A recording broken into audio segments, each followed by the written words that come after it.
The words hung in the air like smoke, suffocating and toxic. I sat at my mother's ornate dining table, the same one I'd helped her pick out 5 years ago, and tried to process what she just said. "I'm giving custody of my estate to Emma," she repeated, referring to my sister Rachel's 19-year-old daughter. "She's more deserving of the family legacy." My name is Alexandra Mitchell, and at 42, I was watching 15 years of dedication crumble in a single moment. 15 years of being there for every doctor's appointment, every emergency, every middle-of-the-night panic attack since my father's death. 15 years while my younger sister Rachel gallivanted across Europe, sending the occasional postcard and making excuses for why she couldn't come home. More deserving? I finally managed, my voice surprisingly steady. "And how exactly did you reach that conclusion, Mom?" She took a delicate sip of her wine, her perfectly manicured hands steady despite the bomb she just dropped. "Emma has the right qualities for preserving our family's standing. She's young, socially connected, the kind of person who can maintain our position in society." I almost laughed. Emma, Rachel's daughter, who'd spent more time on Instagram than she had visiting her grandmother, was suddenly the torchbearer of our family legacy. "And what about the last 15 years?" I asked. "What about every time you needed someone? Every hospital visit? Every holiday you would have spent alone because Rachel was too busy with her spiritual journey through the French Riviera?" My mother's face tightened. "That's different, Alexandra. You did what any daughter should do. But Emma, she has vision. She understands the importance of appearances, of maintaining our social circle. You've always been so practical." Practical. The word felt like an insult, though she used it to describe me my entire life. Practical Alexandra, who became a surgeon instead of marrying rich. Practical Alexandra, who chose to live 15 minutes away to care for her widowed mother instead of chasing dreams across continents. Does Rachel know about this decision? I asked, though I already knew the answer. My sister had perfected the art of selective involvement, present for the benefits, absent for the responsibilities. "She thinks it's wonderful," Mom replied, brightening. "She says Emma can't wait to restore the house to its former glory. The girl has such wonderful taste." Of course she did. Emma had wonderful taste in spending other people's money, a trait she'd inherited from her mother. The same mother who'd borrowed hundreds of thousands from our parents over the years. Money that was always for some urgent investment opportunity that never quite materialized. I stood up, smoothing my slacks with trembling hands. "That's your choice to make, Mom. It's your estate." She looked surprised by my calm reaction. Maybe she'd expected tears, pleading, the kind of dramatic scene Rachel would have thrown. But I'd learned long ago that with my mother, emotions were simply ammunition. "You understand, don't you, dear?" she said, her voice taking on that patronizing tone she perfected over the years. "It's not that I don't appreciate what you've done. You've been very helpful. But Emma has such potential. Helpful, like a housekeeper or a nurse. Not like a daughter who'd rearranged her entire life to be there whenever she called. Not like someone who'd held her through panic attacks and depression after Dad died, while Rachel sent thoughts and prayers via text message." "I understand perfectly," I said, picking up my purse. "Is there anything else you need before I go?" She waved her hand dismissively. No. Though to remember, we have the Hendersons' charity gala next weekend. Emma's already picked out the most beautiful gown. You'll try to dress appropriately this time, won't you?" I nodded, not trusting myself to speak. As I walked to my car, my phone buzzed with a text from Rachel. "Mom told me about the estate. Isn't it wonderful? Emma will do amazing things with the place. No hard feelings, right?" I deleted the message without responding. Rachel had always been like this, floating through life on a cloud of privilege and selective memory, expecting everyone to celebrate her good fortune while forgetting her perpetual absence. That night, as I sat in my home office reviewing patient files, I thought about the irony of it all. I'd spent my career as a transplant surgeon, literally saving lives, while Emma's biggest achievement was reaching 100,000 followers on Instagram. Yet somehow she was more deserving of our family's legacy. My phone buzzed again. "Mom, this time. Don't forget to pick up my new prescription tomorrow. And could you stop by to help me organize the summer wardrobe? Emma has such wonderful ideas for updating the closet space." I stared at the message, feeling something shift inside me. For 15 years, I'd been at her beck and call, rearranging surgeries and canceling plans whenever she needed me. I'd done it out of love, out of duty, and maybe out of some lingering hope that she'd finally see me, really see me, for who I was. But now, looking at her casual requests after everything that had happened at dinner, I realized something. I was done being practical Alexandra, the reliable one who picked up the pieces while others claimed the rewards. I typed out a response. I have surgery scheduled tomorrow. You should ask Emma to help with the closet. After all, she has such wonderful ideas. Then I turned off my phone and poured myself a glass of wine. Let them figure it out for themselves for once. Little did I know, this small act of rebellion would set in motion a chain of events that would shake our family to its core. Because 2 months later, my mother would face a crisis that all her money, all her social connections, and all of Emma's wonderful ideas couldn't solve. And when that moment came, practical Alexandra would suddenly become very important indeed. The call came at 3 a.m., 2 months after the estate announcement. I was already awake, reviewing charts for an early morning surgery, when my phone lit up with Rachel's number. "Mom's in the hospital," she said, her voice shaking. "Her kidneys are failing. How soon can you get here?" I closed my eyes, letting out a slow breath. "I'm in the middle of pre-op reviews, Rachel. I have surgery scheduled." "Are you serious?" she hissed. "This is Mom we're talking about. Emma's hysterical, and I'm stuck in Milan. I can't get a flight out until tomorrow night." Of course she was in Milan. She was always somewhere. Paris, Rome, Barcelona, anywhere but here where she was actually needed.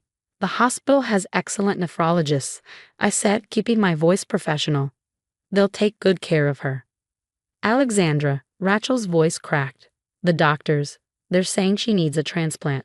Soon, we need you. You're the only one who knows how to handle these things." I thought about all the times I'd handled things while Rachel and Emma enjoyed the benefits of my practical nature. The irony wasn't lost on me. Now that there was a real crisis, suddenly being a doctor wasn't so pedestrian. "I'll stop by after my surgeries," I said finally. When I arrived at the hospital 12 hours later, still in my scrubs, I found Emma sprawled across the waiting room chairs, scrolling through her phone. "Finally," she said, barely looking up. "Grandma's been asking for you." I walked past her into my mother's room. The sight stopped me short. The woman who had always been so carefully put together, who had treated life like an endless social event, lay pale and small against the white hospital sheets. "Alexandra?" Her voice was weak, her designer pajamas replaced by a hospital gown. "Is that you?" "Yes, Mom. I'm here." She reached for my hand, her grip fragile. "The doctors, they say I need a transplant, but the waiting list, I can't wait that long." I looked at her charts, though I already knew what they would say. End-stage renal disease. Critical condition. Immediate transplant recommended. "Have they discussed living donation options?" I asked, slipping into doctor mode. "Yes, but," she hesitated. "Emma's not a match. We checked first thing.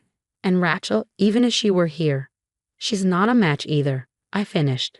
I knew this because I'd tested both Rachel and Emma years ago when they'd finally shown up for our father's funeral. A simple blood test had confirmed what I'd long suspected. Rachel wasn't my father's biological daughter. It explained a lot about my parents' marriage and about my mother's constant need to compensate for her guilty secret by indulging Rachel's every whim. Mom looked away, and I wondered if she was thinking about that too.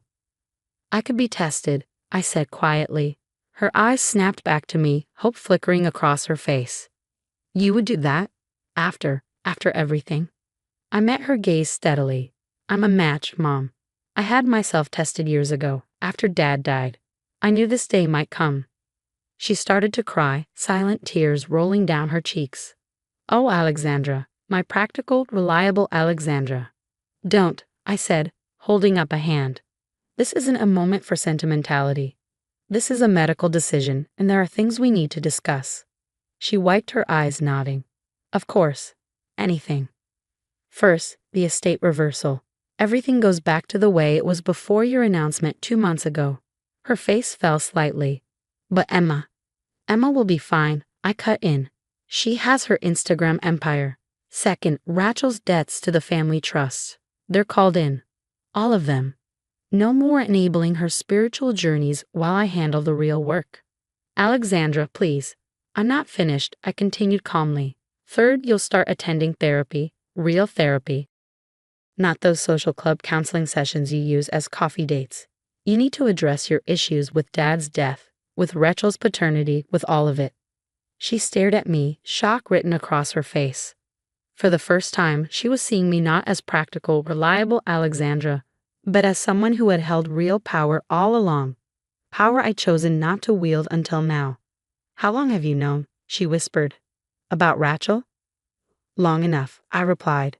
I'm a doctor, Mom. These things aren't hard to figure out when you know what to look for. She was quiet for a long moment, looking smaller than I had ever seen her. And these are your conditions for being my donor? Yes. That seems rather cold. I laughed, the sound sharp in the hospital room. Cold? Like announcing over dinner that you're giving everything to a teenager who's never lifted a finger to help you? Like treating your own daughter like hired help for 15 years. She flinched. I'm not being cold, Mom. I'm being practical. Isn't that what you always wanted me to be? 2 days later, Rachel finally arrived from Milan, bursting into the hospital room in a cloud of designer perfume and drama. Mom, I came as soon as I could. The flights were absolutely terrible, and she stopped short when she saw me sitting calmly by our mother's bed, still in my scrubs. Oh, you're here. I live here, Rachel, remember. Mom cleared her throat. Rachel, sit down. We need to talk about some changes. I watched as my mother explained the new arrangements. Rachel's face went from confused to horrified as she realized her free-flowing funding was about to end. This isn't fair, she exploded. You can't just change everything because Alexandra is guilting you about a kidney. No, Mom said quietly, and I heard real steel in her voice for the first time in years. I'm changing everything because I should have done it long ago. Your sister, Alexandra, has been the only one really here for this family, and I've been too blind to see it. Rachel stormed out, already dialing Emma to share the outrageous news. I stood to leave as well. I had pre-op preparations to complete. Alexandra, Mom called after me. Thank you. Not just for this, for everything. I paused at the door. I'm not doing it for thanks, Mom. I'm doing it because it's right. Because family isn't about who takes the best Instagram photos or maintains the right social connections. It's about who shows up when it matters. The surgery was scheduled for the following week. As I was being prepped, I thought about the journey that had brought us here. Sometimes it takes a crisis to reveal the truth about people, about who they are, what they value, and what they're willing to do for those they claim to love. 6 months later, Mom was fully recovered and faithfully attending therapy. Rachel had retreated to Europe, no longer able to fund her luxurious lifestyle on the family dime. Emma's Instagram followers had apparently been devastated by her tragic loss of inheritance, but she'd managed to monetize their sympathy into a sponsorship deal with a luxury tea brand. And me? I was still practical, reliable Alexandra. But now those weren't insults, they were badges of honor. Because sometimes the most practical thing you can do is stand up for what's right, even if it takes a failing kidney to make people see it. Mom and I were having dinner at her house, our weekly tradition now, when she smiled at me over her wine glass. You know, she said, I've been thinking about what you said in the hospital, about showing up when it matters. I raised an eyebrow, waiting. You've been showing up your whole life, haven't you? While I was busy chasing some ridiculous society dream, you were actually building a legacy, saving lives, making a difference. Better late than never to realize it, I replied, but I was smiling too. Sometimes the best revenge isn't about getting even or proving people wrong. Sometimes it's about standing firm in your truth until they have no choice but to see it for themselves, even if it takes a kidney to get there.